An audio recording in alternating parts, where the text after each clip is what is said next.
Kunal, Arav, and Samir were best friends who prided themselves on being fearless adventurers. One summer evening, they decided to explore the dense jungle near their village. With only a flashlight, a bottle of water, and their phones, they ventured into the thick undergrowth, laughing and daring each other to go further. But as night fell, their laughter faded. The jungle transformed into a labyrinth of shadows and unfamiliar sounds. The faint trail they had followed was swallowed by the darkness. "Do you know the way back?" Samir asked, trying to mask the rising panic in his voice. "No," Kunal admitted, shining the flashlight around in a desperate search for something familiar. The trees seemed to close in, their gnarled branches reaching like skeletal arms. Aarav pulled out his phone, but there was no signal. The battery icon flashed red. "Great, we're really stuck now." The boys wandered aimlessly, calling out in hopes someone would hear them.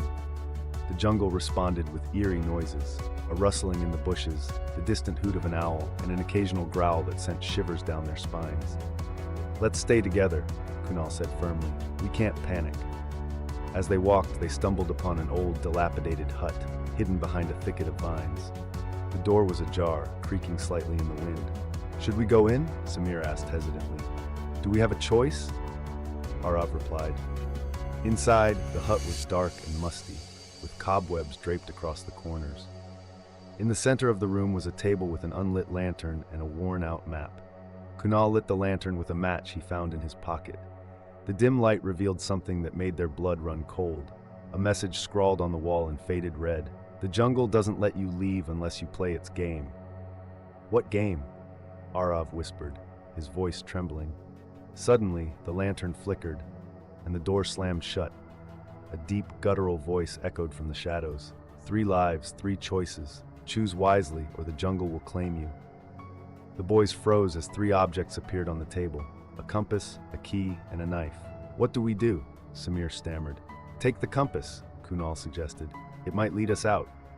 "No," Aarav argued. "The key must unlock something important." "But what if we need the knife to defend ourselves?" Samir countered. The voice boomed again. "Choose now, or forever stay." Desperate, Kunal grabbed the compass, Aarav picked up the key, and Samir took the knife. The lantern's light flared, blinding them momentarily. When their vision cleared, they found themselves standing on the edge of the jungle, the village lights twinkling in the distance. They ran home without looking back, too shaken to speak. The next morning they returned to the jungle with villagers to find the hut, but it was gone, as if it had never existed. The boys never spoke of that night again.